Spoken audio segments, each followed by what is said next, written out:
Well, we have another very special guest today. Today we are joined by the Secretary of Veterans Affairs, my former boss, Denis McDonough, who is working tirelessly to build and restore trust in the VA. As you all know, Secretary McDonough served as White House Chief of Staff in the Obama-Biden administration for 4 years. He also served in several roles on the National Security Council, including as Principal Deputy National Security Advisor. Throughout his service at the White House, Secretary McDonough helped lead the Obama-Biden administration's work on behalf of military families and veterans. He has a busy schedule, as all of our cabinet members do, but he has kindly agreed to also take a couple of questions after he speaks, and I will, as always, be the bad cop. Come on up. Jen, thanks so much. It's a total joy to be working with you, as it always is. And good afternoon to everybody here. It's nice to see some old friendly faces. I want to obviously thank Jen for inviting me today to speak about the importance of the American Rescue Plan, particularly as it relates to its support to the VA to provide quality care to our veterans, especially during the very challenging pandemic. Like other hardworking Americans, veterans have been severely impacted by the coronavirus pandemic. Countless veterans have lost jobs, closed businesses, homeschooled their own children, and faced uncertain prospects while our nation grappled with the pandemic. And like the rest of the country, many veterans were directly affected by the deadly virus, with more than 230,000 veterans in our care infected by it, and sadly, 10,605 dying from the disease. At the VA, we've risen to the challenge of combating this deadly pandemic. Our integrated healthcare system, the largest in the nation, has been running nonstop since the start of the pandemic to provide much-needed care to infected veterans and vaccines to those most at risk. To date, more than 1.4 million veterans have been vaccinated, with more than half of them having gotten both vaccines. And we're making sure that equity is at the forefront of where and how we distribute vaccines. At the same time, we continue to deliver routine care while mitigating the spread of infection. VA is leading the country in standardizing the use of telehealth for routine doctor visits. We're partnering with community and service organizations so that vets do not forego checkups because of broadband limitations. Last year, for example, in March, VA averaged approximately 2,500 telehealth visits a day. Last month, February, we averaged nearly 45,000 such visits a day. As you can see, this is a major increase, and we need the funding in the ERP to sustain this op-tempo for our veterans so we can continue to push through the pandemic.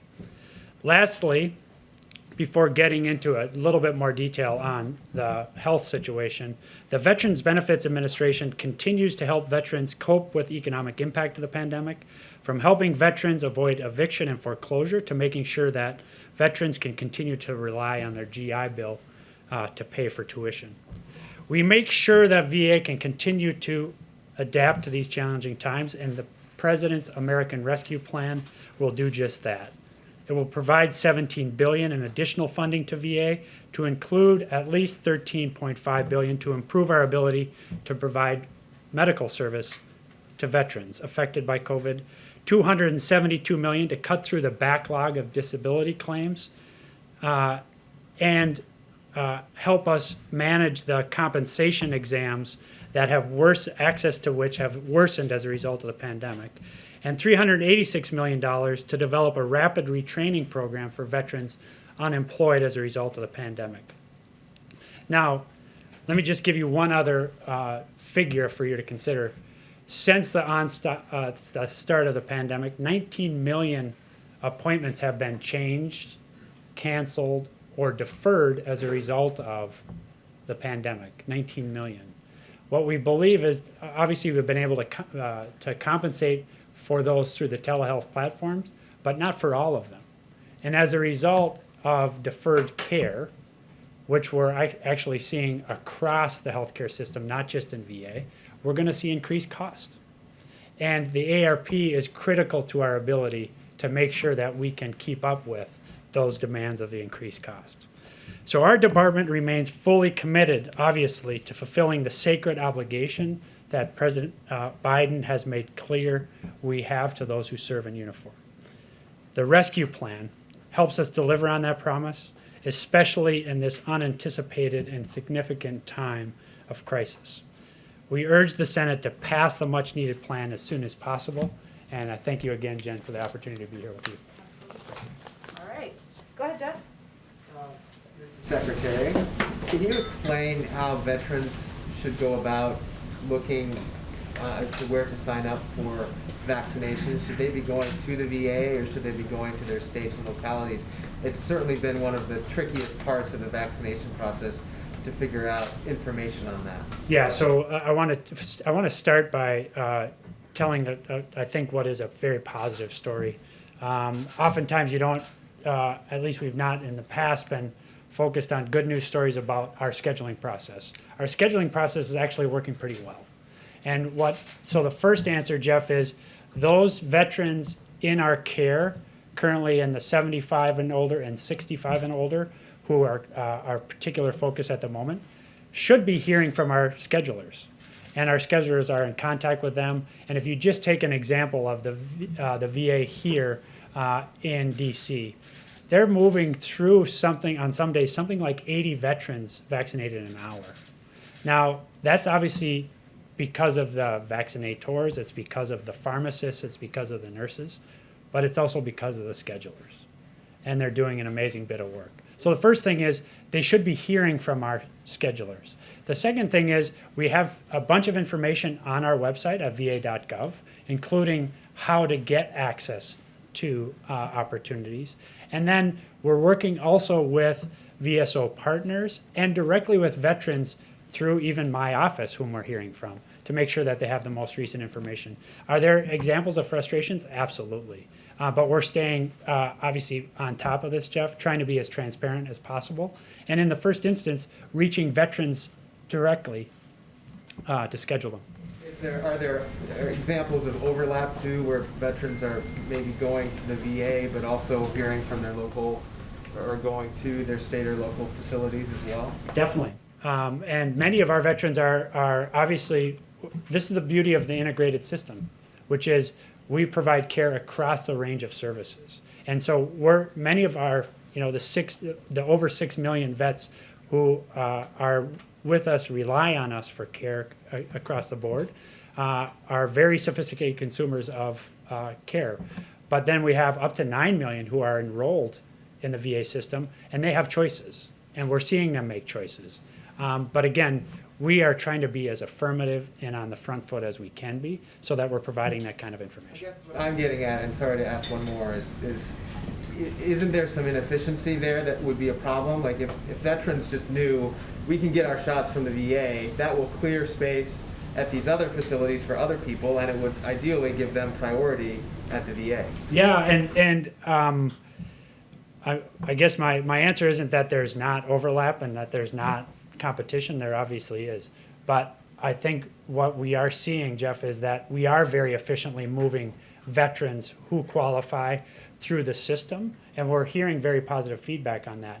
There inevitably is going to be some overlap, and that's what we're trying to get ahead of with forward contacting and also providing information as clearly as we can about dates and times for vaccinations, how those clinics are going to function, but also not have it just be a jump ball, actually have it be scheduled so we can efficiently get vets through the system. Thank you. Thank you, Mr. Secretary. Can you talk about what the biggest challenges are in getting as many veterans vaccinated as possible? And secondly, is a part of that hesitancy at all? Because I know Pentagon officials have said about a third of troops have not opted to get the vaccine. Yeah. So what are the challenges, and does that include hesitancy? Well, the biggest challenge is supply, and that's why we really need the American Rescue Plan. You've heard the president say this, you've heard Jeff Zients say this, you've heard Jen say this. We have more demand right now than there is supply. And that's notwithstanding the fact that the COVID coordinator, the president, have really cranked up supply week on week, including with these several innovative actions even over the last several days.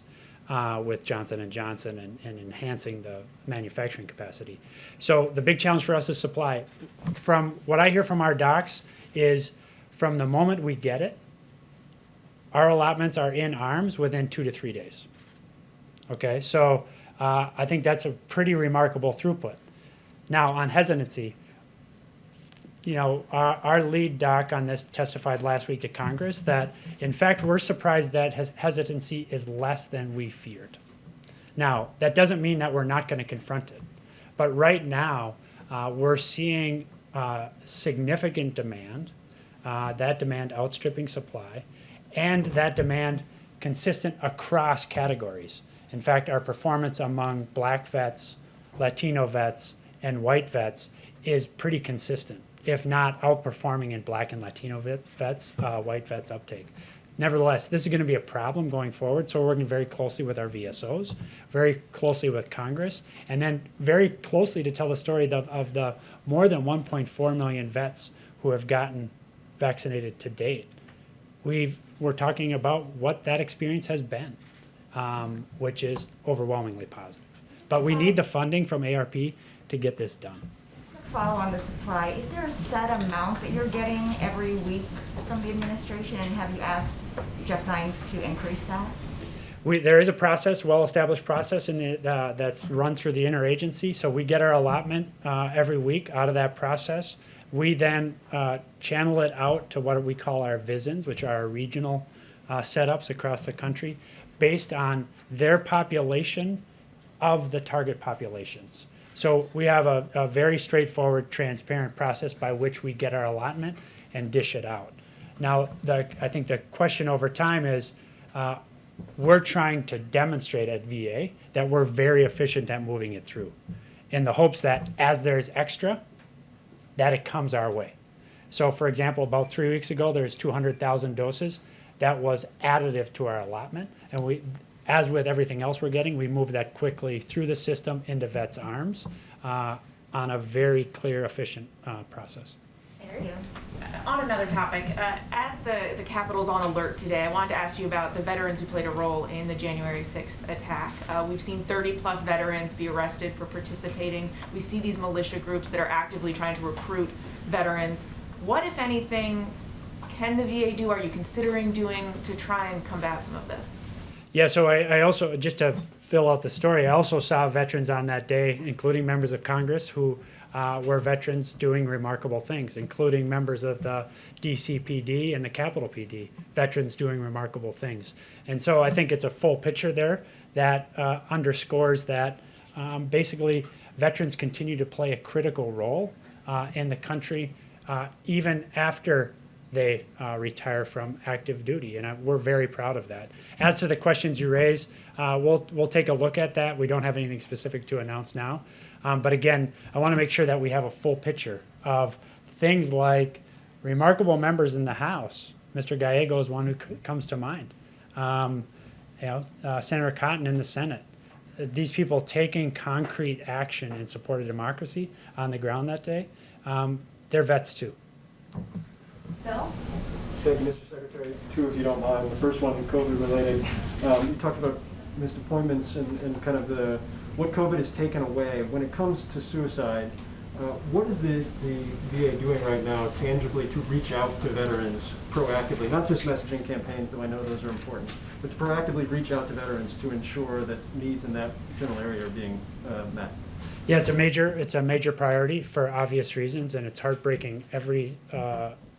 Any individual suicide is absolutely heartbreaking, and we're very focused on reducing these. The most important set of lessons I think we have to draw from is the availability of telehealth platform. Demand for mental health services is up. I think that's a good sign because it speaks to the fact that stigma is being reduced.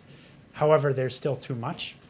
And that is part of, that's the first half of the answer to your question, which is we're not just passive waiting for vets to come to us. We're also then working with our providers and with local communities to ensure that we have a good sense of at-risk vets and that we're establishing contact and ways to be in contact with them affirmatively. Lastly, Congress has given us additional authorities on this, and we're going to use them. The Hannon Act was just enacted. In fact, I was just speaking with Senator Bozeman from Arkansas about this earlier this week. He and Senator Tester spent a lot of time on this question, giving us new authority to make grants in local communities using local providers who know their communities best to ensure that we're providing assistance to those vets, at-risk vets, and making sure that we're doing things like reducing the stigma.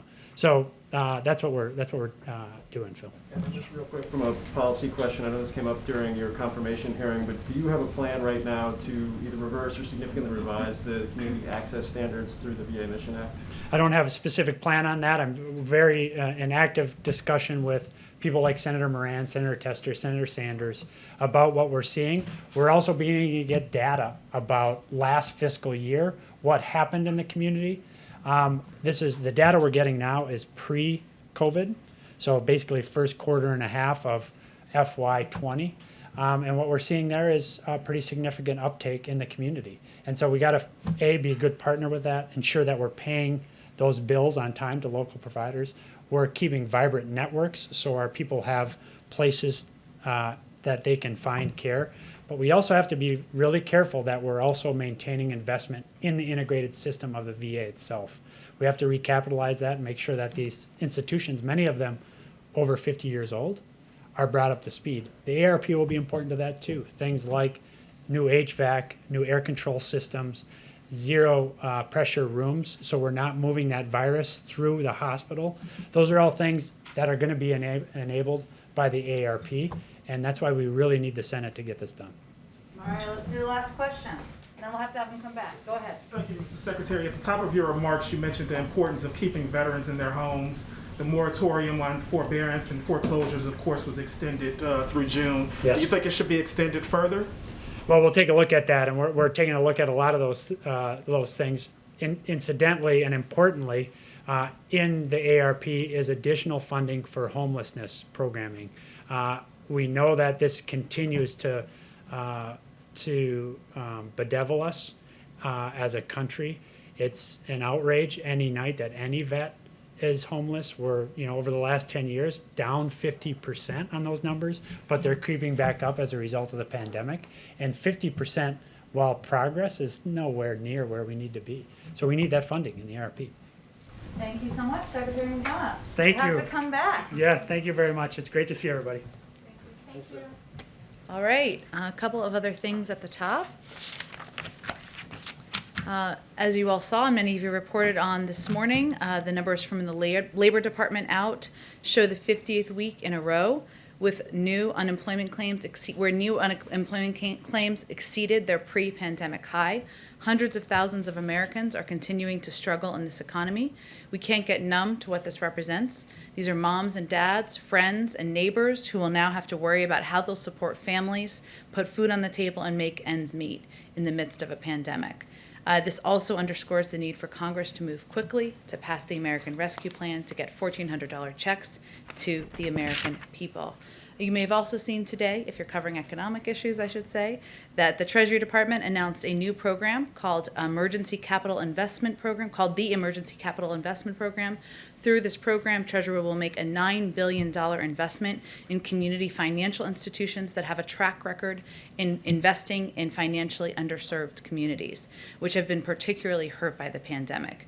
This support will bolster these institutions so they can continue to play important roles in fostering financial inclusion for communities that have been shut out for far too long. This program is one component of Treasury's efforts to combat economic inequality. This one announced today is one of 3 Treasury programs totaling about $12 billion. As you also know, in an hour or so, the President, the Vice President, and the Secretary of Transportation will meet with bipartisan members of the House Transportation and Infrastructure Committee. This meeting is meant to build on the conversation the President had with a bipartisan group of senators on February 11th. Investing in our nation's infrastructure is a top priority for the president, something he's talked about as a part of his Build Back Better agenda, also back to when he was vice president, serving in the last Democratic administration. He believes we have to rebuild our crumbling roads and bridges, improve our communities, and create good union jobs for Americans. Chris also tells me he'll get Secretary Buttigieg here to talk to all of you, so we're relying on him for that. One last piece, I can't remember who it was, but somebody in here asked about Mississippi and the water situation on the ground in Mississippi. So as I mentioned we followed up with our FEMA team. We're, of course, continuing to closely monitor the situation in Jackson, Mississippi. We're not currently tracking any requests for federal assistance through FEMA from the governor, which is how, of course, that process works as it relates to Jackson.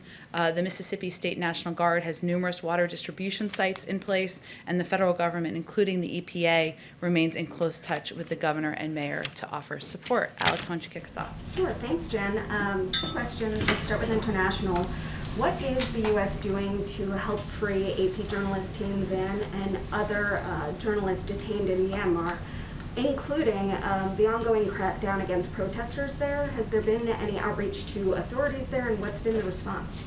Well, I will say first that the detainment of journalists, the targeting of journalists and dissidents is certainly something that is of great concern to the President, to the Secretary of State, and to every member of our administration. And certainly this issue has been raised the issue broadly is raised in virtually every diplomatic conversation that members of our team have. As you're very familiar with, the situation on the ground in Burma is troubling. We've obviously been working closely with our partners in the region.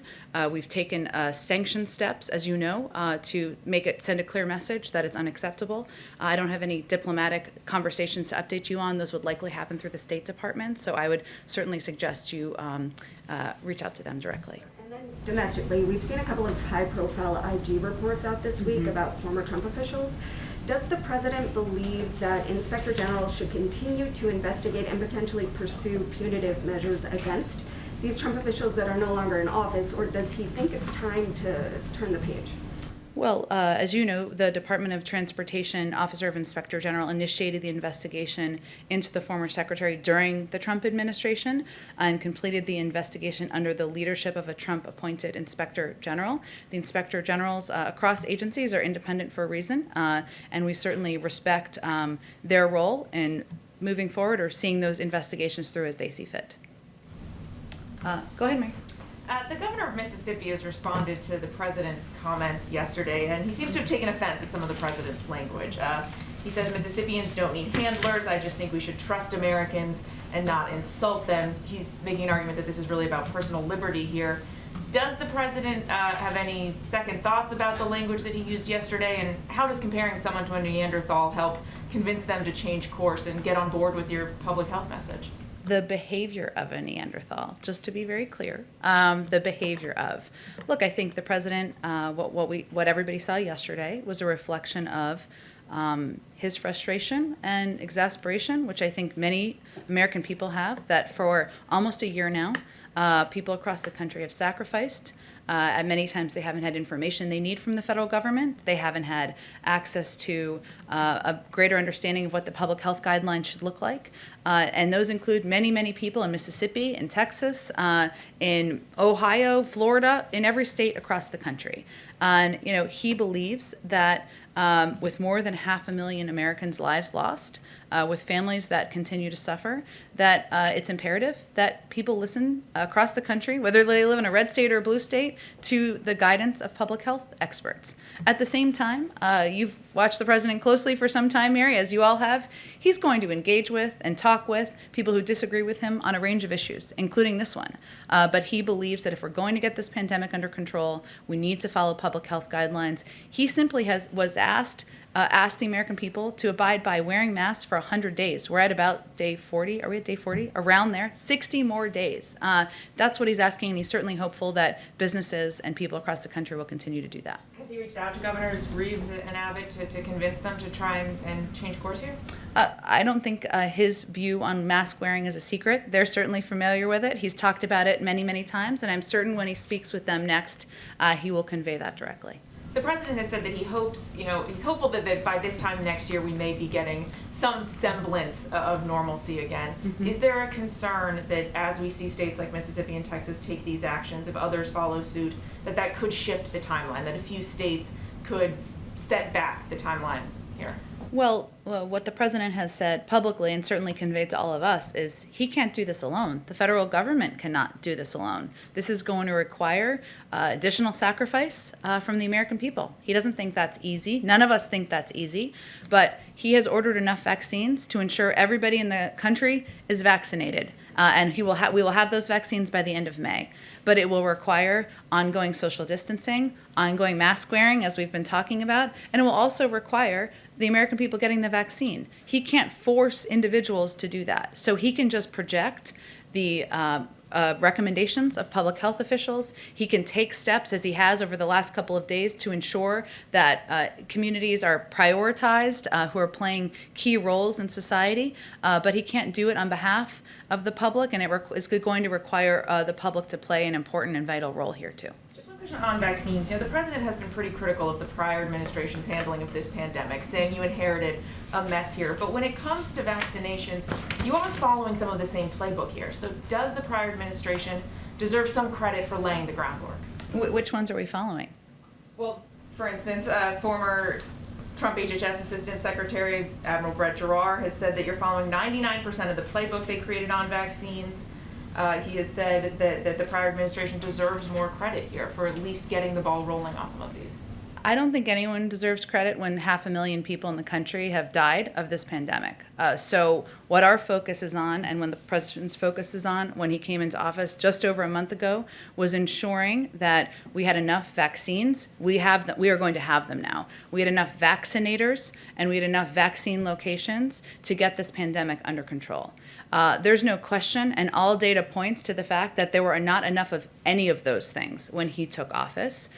We are open-eyed about the challenge we continue to live under, and that's why he has been focused every single day and doing everything possible to get the pandemic under control. But there were shortages in all those areas which were preventing us from moving forward on getting the pandemic under control. Go ahead. I have a couple on the COVID bill, but to start with, the previous administration put an end to regular reporting of specific troop levels in Afghanistan, Iraq, and Syria. I understand this is the Pentagon's bailiwick, but will the president commit to once again reporting specific troop levels in those three countries under his administration? Well, certainly, we, of course, would work with the Pentagon and our national security team to ensure that transparency remains a priority, or is reprioritized, I should say, under this administration. I mean, I'd have to talk to our national security team and our team at the Pentagon about any restrictions they have, but that remains a vital priority for this president and something I know he's projecting to his entire team. And on the COVID bill, last night when the president was speaking to House Democrats, he said, I know we're all making small compromises, as he tried to work everybody to support the bill or thank them for supporting their version of the bill. What exactly has the president asked moderates to compromise on in this process up to this point? You'd have to ask them that question. The president has been clear that he is unmovable on the size of the package, $1.9 trillion. And as you know from covering the Hill, that was a size that some expressed concern about. He has been unmovable about his view that Americans who need help the most should get $1,400 checks. There were some who spoke openly about their concern about that. And he has been very clear that state and local governments need assistance now to keep cops on the beat, to keep teachers, to keep firefighters employed, and to keep state and local governments functioning. I'm sure there may be other issues that they have concerns about. I'll let them speak to that. But he has been insistent that the scope of the challenge requires this size of a package. And in order to address these twin crises that we're facing, it needs to have these key components included. And then last one, again from the president last night to House Democrats. He made the point that this will make everything more possible to get done. I think I'm quoting properly there. Passing this now.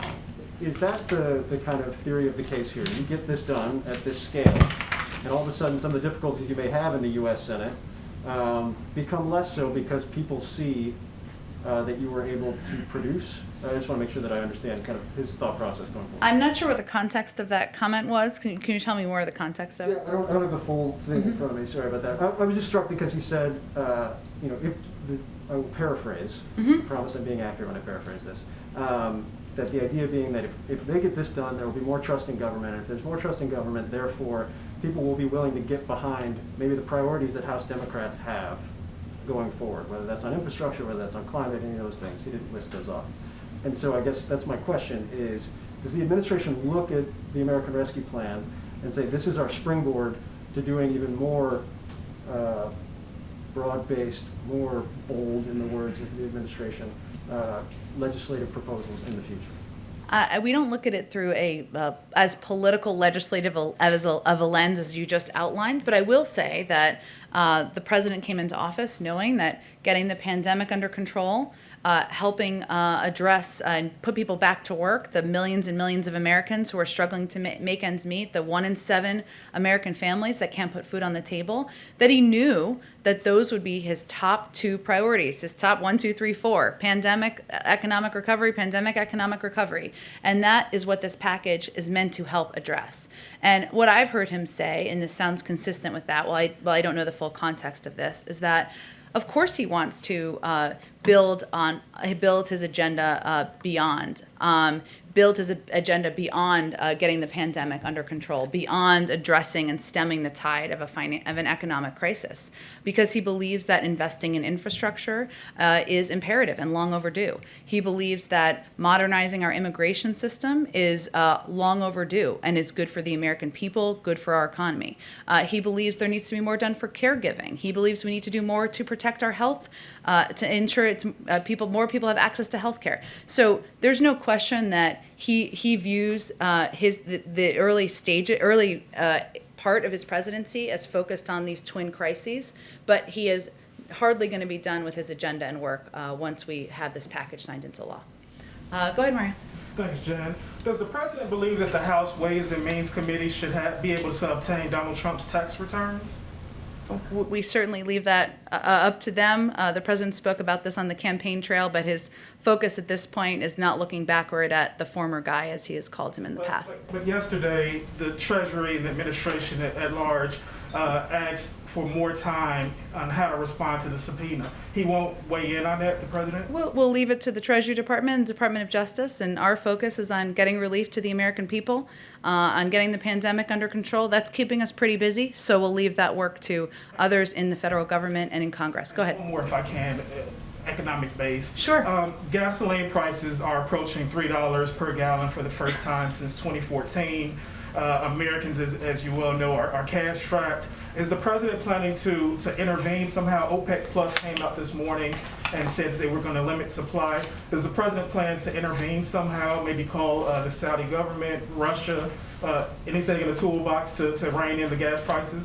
I don't have anything on that to preview for you. I will say, since you've given me sort of an opportunity and opening here, is that there's been a lot of reporting on what kind of relief would come out of the American Rescue Plan, something that can help address a range of issues the American people are having, whether it's the cost of gas or it's the inability or concern about getting food on the table. So let me just take this opportunity to lay out some of the specific numbers our NEC team, I love number crunchers, crunched for all of you. So under the Senate version of the bill, 158.5 million households are going to receive direct payments. That's 98% of the households who received them in December. And in the previous round of relief, that 2% sliver all received checks smaller than $600, in some cases as small as $100, because as you all know, it was scaled down after a certain income rate. Under the rescue plan, almost all of these 158.5 million households are going to receive checks that are more than twice the size of the previous round, not to mention the 66 million kids who will benefit from the expanded child tax credit and 17 million adults who will benefit from the expanded earned income tax credit. Because of course there are many tax components, as you all know, in addition to the direct checks that are included in this package. So just wanted to give a little number crunching laydown. Go ahead, Jeff.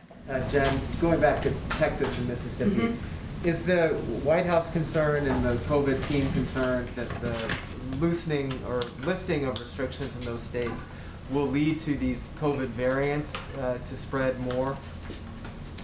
Well, one of the reasons that our health and medical experts have continued to call for the American people to wear masks, to social distance, to get whatever vaccine they have access to, is because many of them of these vaccines have shown to be effective in addressing the variants, and because we've seen a spread of variants reportedly in some of these states. So I would say, Jeff, that our concern here is on the health, welfare, well-being, and survival, frankly, of people across the country. And in states where the guidelines are not, or where the recommendations from leadership is not following health and medical guidelines, we have concerns about the impact on the population. In Europe, there are travel restrictions between European states. The United States is large and has 50 states.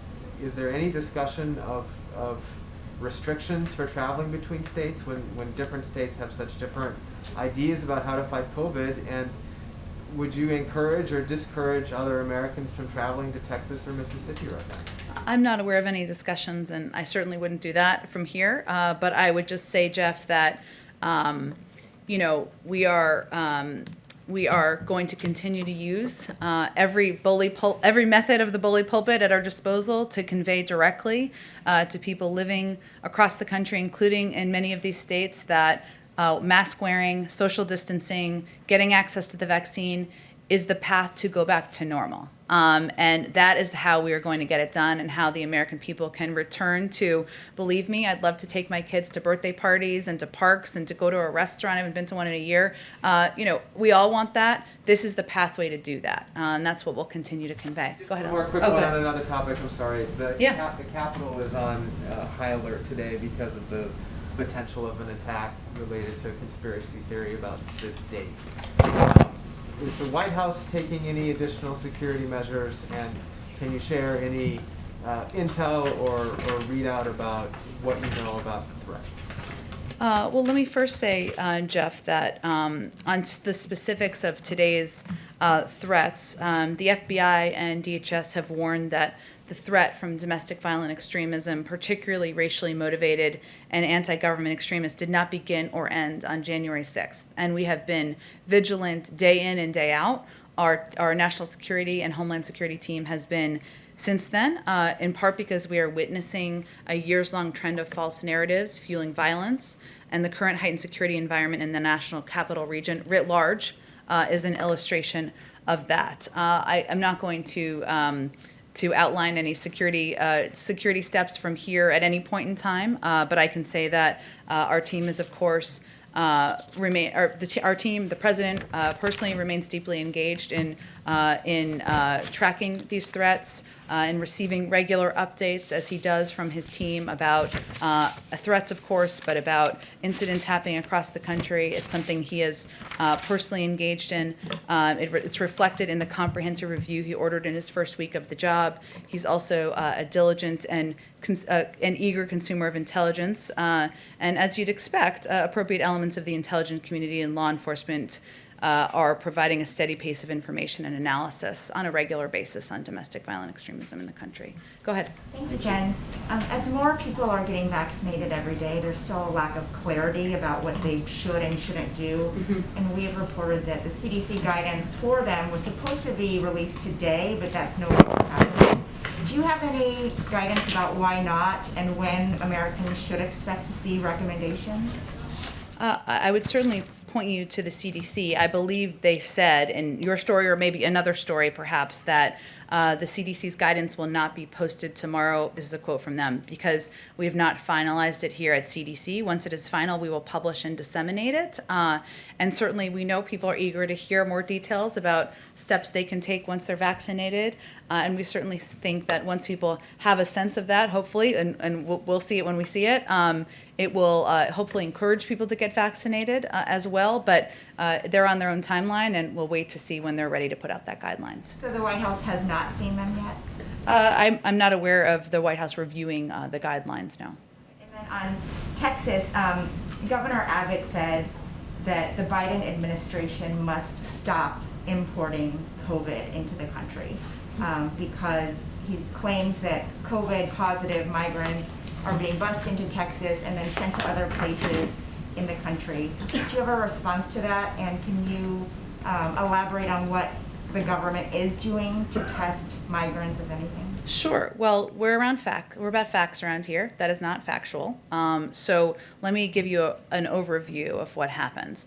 When migrants are placed in alternatives to detention, their COVID-19 testing, our policy is for COVID-19 testing to be done at the state and local level and with the help of NGOs and local governments. And that certainly is something that our policy is to have that be done, concluded before they are even moved to go stay with family members or others they may know while their cases are being adjudicated. And of course, our guidance to anyone, regardless of status, is testing positive for COVID-19 or experiencing COVID-like symptoms is, to social distance, to wear a mask, and seek medical attention as needed. But, in general, our approach and our policy is to work with local governments, work with NGOs to have testing, to ensure these migrants are tested, and that can take place, and that steps for isolation, quarantining, and medical care can be taken should that be needed. Is there a reason why the burden is on state and local jurisdictions to do the testing and not the federal government? Well, many of these NGOs have stepped in to help ensure that these steps can be taken. Many of these NGOs have also, if quarantining or isolation is needed, have even reserved hotel blocks in some cases, and you just certainly have to talk to some of them about the steps they take. But obviously, their assistance allows the federal government to, work with local communities to get this done. Thank you. Just one more question on migrants, specifically unaccompanied minors who continue to come to the border every day. We've reported that 96% of the HHS beds are already accounted for. Is the administration planning to open new influx facilities specifically for these children, and maybe at military bases or installations like we've seen in the past? Well, I'm not in a position to confirm the specific numbers. I can say that there are, of course, a large number of unaccompanied minors who are coming across the border. And as you know, because we've talked about it in here, we believe that the humane approach is to treat these kids with humanity and ensure that they have a safe place to be. Well, I don't have anything to preview for you in terms of considerations underway at this point in time, but obviously we recognize that with the number that are coming in and the limited facilities we have and our desire to abide by COVID protocols, that it's a policy process that is imperative and a priority for this administration. Go ahead. Senate Republicans have made pretty clear that they intend to block major Democratic legislation. Given what the president has said about that, has he given more thought to the filibuster and making changes to that? Is he having discussions on that front? Which piece of legislation are they intending to block? HR 1, policing reform, there's some union-related legislation that the House is looking at next week. Well, our view is that voting rights, addressing needed reforms of unions, that moving forward on a number of long overdue policy efforts by Congress is too important to prejudge what the outcome will be. And we've certainly seen the threats by some in Congress, but we're going to continue to work to see if there's a bipartisan path forward. So he is not considering looking at the filibuster, pressing his Senate colleagues? His policy has not changed his on that issue. He believes that there is a path forward to work with Democrats and Republicans to get business done for the American people, and he'll continue to make that case. And secondly, why hasn't the president signed the paperwork to lift raise the refugee cap? The State Department has been booking flights, but has since canceled those. Well, I would refer you to the State Department. I know that they have to have systems in place in order to implement policies like that, but will have more details on where things stand. And just lastly, on HR 1, it includes some restrictions on so-called dark money, secret money. The president, his allies have just formed an outside group. Will he instruct them to make those donors to that group public rather than keeping them secret? Well, I'm not sure he's in the position to instruct them. That's not the relationship we have, but he certainly can. I would refer you to them on what their policy is going to be for making donors public. He can make his position known, though, right? And he's spoken to this issue in the past, but I don't have anything to I would point you to the outside group for any further comment on that. Go ahead, Ashley. Thanks, Jen. A few questions. There were a few late changes in the COVID relief bill that could help several states, including Alaska, by increasing funding for lower population states, as well as adding money for tourism and seafood processors. Did President Biden sign off on these changes personally, and was this aimed at all at getting Senator Murkowski to support the bill? I would say the majority of negotiations at this point are between senators themselves in Congress, and that's where the discussions are. Of course, the president is engaged with members, as you know, who are here sometimes in the Oval Office, who he talks to on the phone, but I'm not going to outline any more particulars for you other than the majority of negotiation is between senators in Congress. Schools, we know the administration's goal for the first 100 days.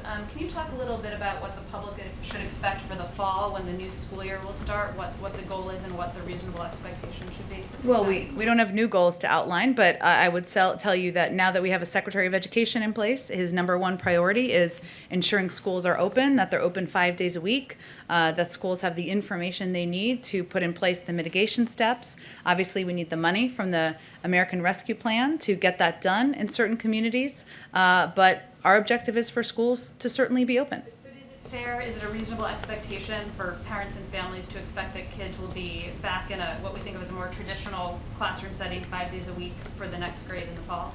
Well, that certainly is our hope and our objective, but the Secretary of Education is going to be leading this effort. He's going to have a summit he's announced. He's going to be working closely to help school districts work with them to implement these guidelines that have been put out by the CDC, and so I expect he'll have more to say on it. And lastly, how quickly does President Biden plan to move to name a replacement for Neera Tanden? I don't expect to have an announcement this week. Beyond that, I don't have anything to preview for you. I would say our focus right now is on getting the nearly half a dozen cabinet nominees, including our nominee to be the Attorney General of the United States, through Congress, because those are essential roles we need to have in place leading these departments. As you know, he's nominated an incredibly qualified and well-respected woman, Shalanda Young, to be the deputy at OMB, and we're certainly hopeful Congress will move forward on that, and then she would be in a place to be the acting head while we go through the process of nominating a replacement for Neera. Go ahead. On the border, is the White House or the administration planning to ask FEMA to assist with the influx of children coming across the border? And if so, does that mean that you consider it an actual, genuine emergency?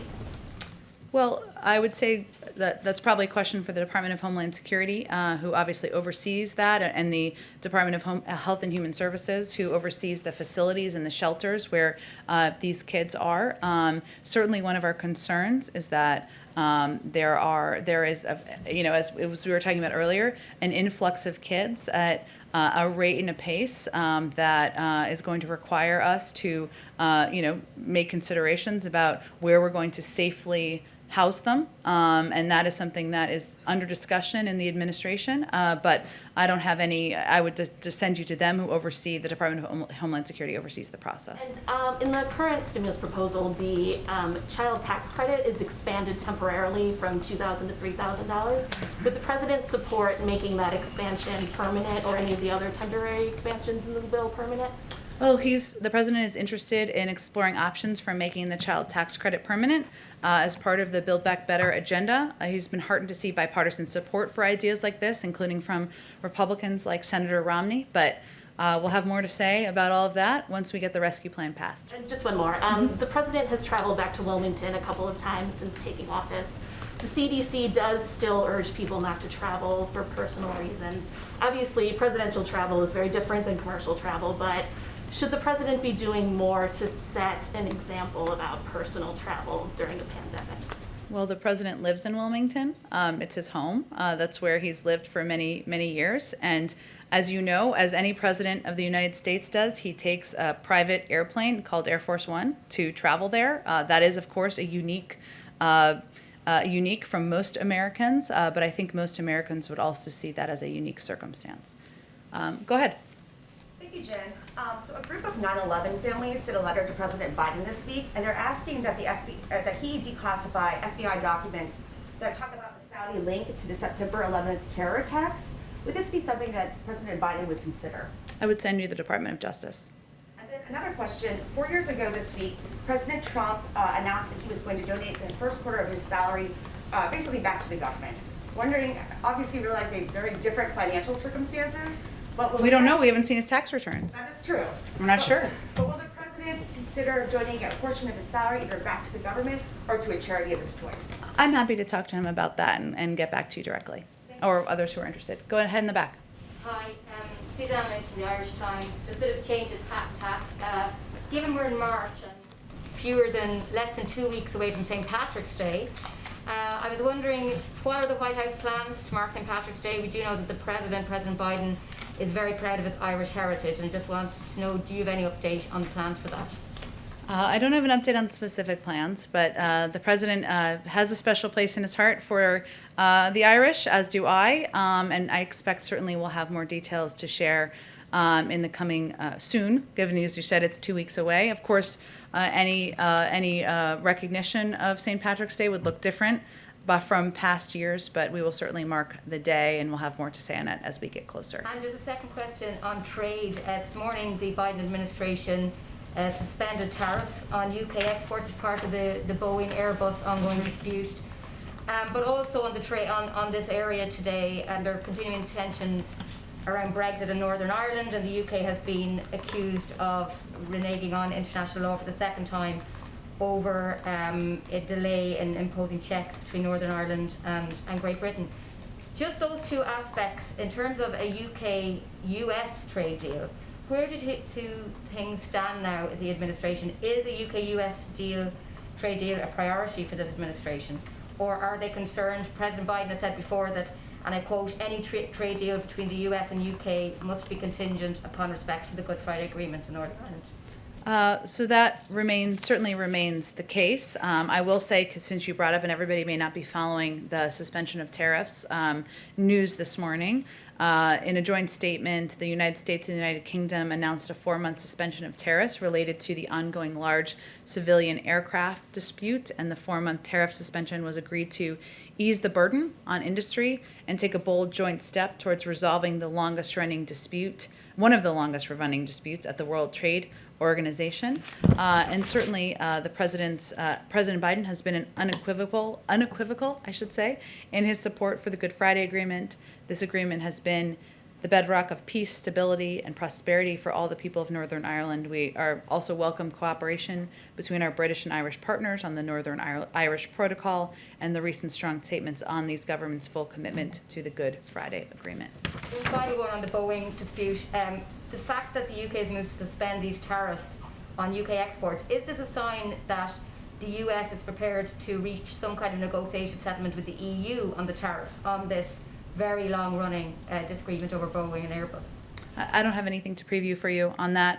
This is just, of course, an announcement made this morning. It was meant to de-escalate the issue and create space for a negotiated settlement to the Airbus and Boeing disputes. But in terms of additional steps, I don't have anything to preview for you. Go ahead. Thank you, Jen. You mentioned earlier on masks. You referenced the president's frustration and exasperation with people who are not following the science. It would appear that notwithstanding, there are still millions of Americans out there who are not following the science, certainly in places like Texas, Mississippi, South Carolina, and other places. So I'm wondering, why doesn't the president consider ratcheting up his rhetoric beyond Neanderthal and personalizing his concern?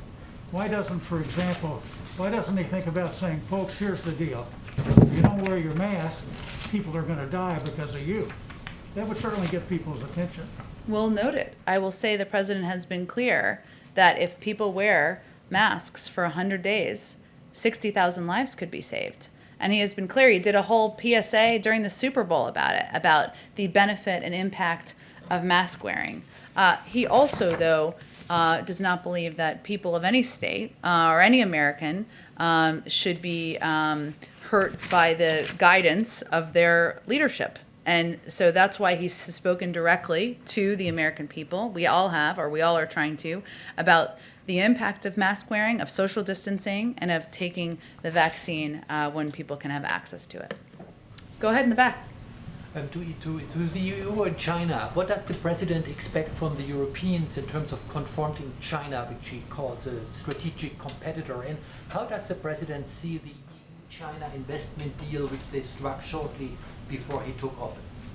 Well, I will say first that in the president's engagements with leaders in the European Union, which were many of his first and early discussions, the relationship with China and working together in partnership and in lockstep was certainly central to all of those discussions. In terms of the specific trade agreement or negotiations, I guess I should say, that was announced shortly before he took office, I believe we spoke to that at the time. I don't think I have anything new to preview or convey to you about that. Thank you, Jen. Oh, sorry, I didn't get to one person. Sorry, Alex, go ahead. I appreciate it. Two questions. First of all, wanted to ask about something we're hearing from a lot of Republican senators on some of the nominees at EPA and Energy is the idea that they oppose them not necessarily because of the nominees themselves, but because they believe they'll be taking orders from White House advisors Gina McCarthy, John Kerry. Just wondering if you could respond to that and talk about how the White House envisions their role in relation to the actual Senate-confirmed heads of those agencies.